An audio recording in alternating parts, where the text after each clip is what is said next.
This is the Volville.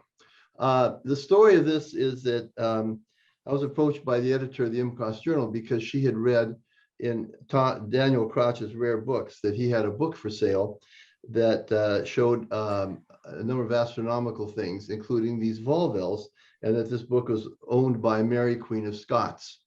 And she said, well, what about these Volvilles? And I was thinking, well, Volvilles, uh, what do they have to do with map collectors? Well, they have a lot to do with map collectors, as Ron Gibbs nicely presented. There were a lot of early instruments, including astrolabe and also the armillary sphere, for detecting the position in the sky of stars. And this was very, very important for a number of regions.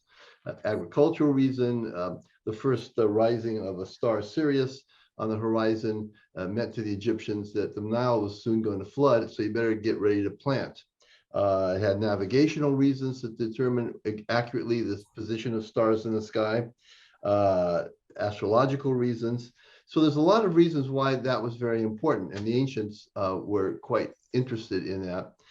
To the Greeks, who had knowledge of spherical geometry, they were able to plot where things were in the sky and predict certain features of the heavens. So these celestial maps were very important. But unfortunately, it was expensive to make an astrolabe out of brass or some material. And so cheaper means needed to be found where people could determine positions of the sky, in the sky of the stars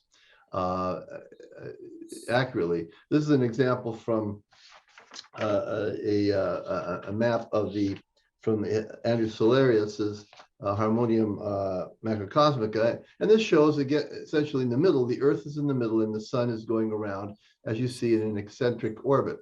And why it was important to the Greeks was because, as many of you may not know, the time, a number of days from the equinox, the fall, to the spring is some 11 days shorter than the time from the spring to the summer. It's not balanced.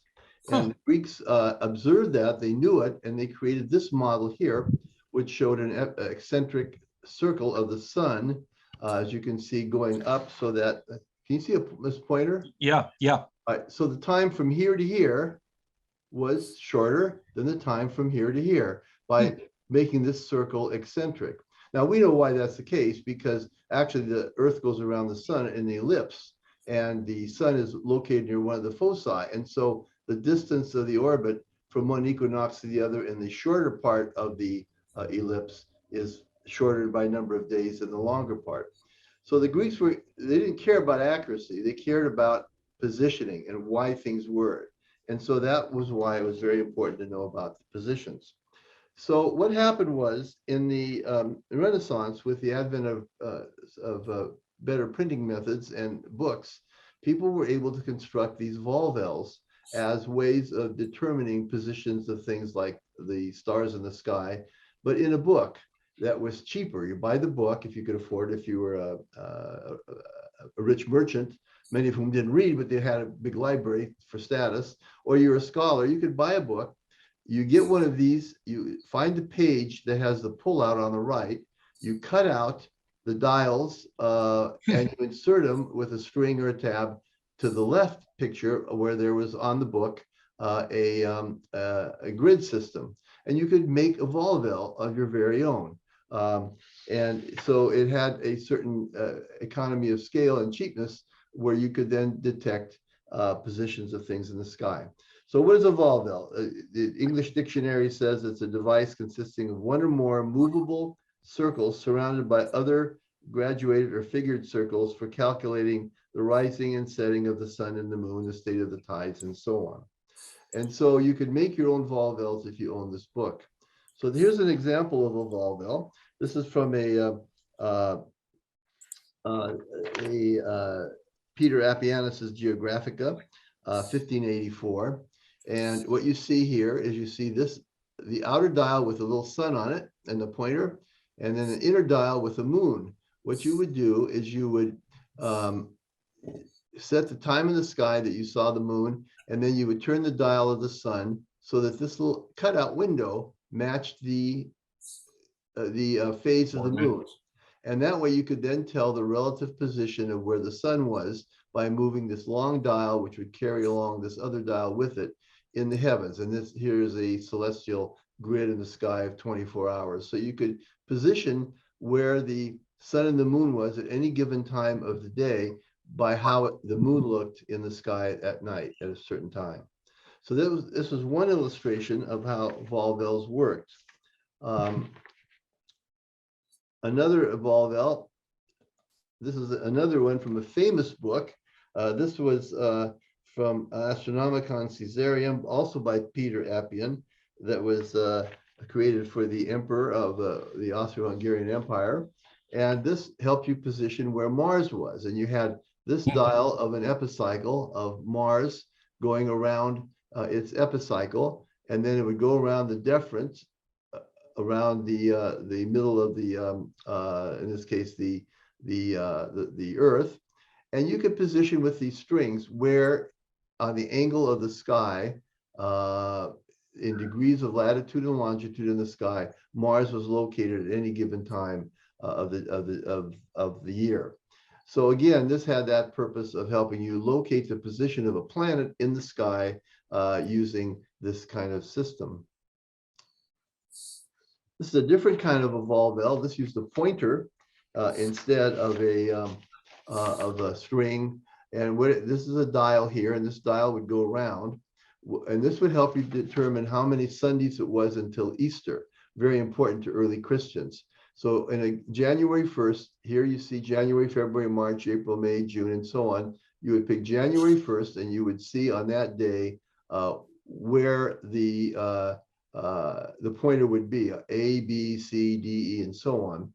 Let's say it was Wednesday, and you set it up, and the pointer's at A. 4 days later, Wednesday, Thursday, Friday, Saturday, Sunday. 5 days later, Wednesday, Thursday, Friday, Saturday, Sunday. 5 days later, it would be A, B, C, D, E. E would be that year's Dominical letter, Dominical being from Dominicus or Sunday. And so you could calculate by going down here how many D's there were until a given phenomenon occurred, in this case, the date of Easter. So it was a way of calculating quickly without having to use your fingers like I'm doing, how many Sundays there were. And along the way, other Sundays were very important for feast days in the Catholic Church. You could figure out how to prepare and how many days it was until these things would occur. So another use of a Volvel. This is another kind of a Volvel. This one is from Hevelius's Selenographia, the first lunar atlas ever made. And you see a map of the moon according to Hevelius's system. And this is actually a rotating disk. And there's a little tab in the middle. So Hevelius observed, and you can observe when you go out tonight, you look at the moon, it has a certain orientation. Some of these features may be slanted like this. You go out 3 hours later, the moon, because of the Earth moving, the moon moving up and down in its orbit, the Earth's appearance will be slightly altered. You could then determine how much that alteration occurred in degrees of celestial longitude. So for example, at 11 o'clock, if this feature, which is a crater, was at 75 degrees, when you go out, maybe it would be over here in this appearance. You take your little string and you follow it, and you see it's over here at maybe at 80 degrees. And so it's moved 5 degrees. 9 minutes. So that would be a way that you could use this Volvel to determine the motion in the heavens of a change in of orientation of the moon. So the Volvels had a lot of purposes. Well, unfortunately, as time went on with the invention of the telescope and calculus and new mathematical models and more accurate tables and giant mural quadrants and sextants in the great observatories in Paris and in Rome and in Greenwich, these little Volvels started to lose their practical usefulness. And so they started to become less and less popular. So by the 17th century, 18th century, you didn't find Volvels located in books so often as you did before. Nick, yeah. We should probably wrap up. Okay.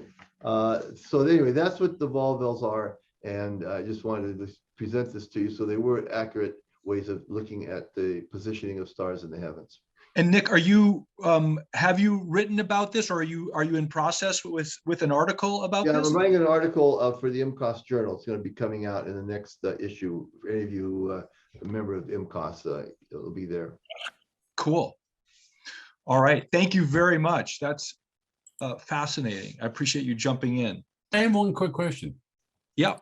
This was all before Galileo, but they were tracking Mars. Is that right, Nick? Yes, they could track any of the wandering stars in the heavens, which were the planets to the Greeks. So they could, and it was important to tell where Mars was. They could track anything that moved in the heavens by using these volvels.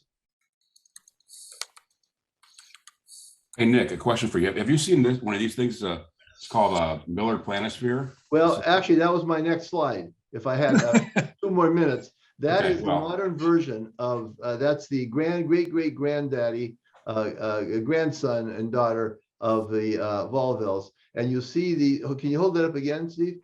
Basically, this is a way of, by dialing the date of time and the time of night, you look up at the heavens, and in the window you can find which stars are up there. So I want to spin it around so they can see that things do spin. Great. No, turn the dial. Yeah. I am. So you see how it varies according to the time of the day and night. So this is kind of the what's been happening, and you find these things not moving, but in Sky and Telescope and Astronomy magazine, every month has one of these devices showing you which stars are up in the heavens and which planets are up in the heavens. But you didn't need to do it to subscribe. You could just get one of these things and move them yourself. So thank you for showing that. We make a great tag team. Thank you. Awesome.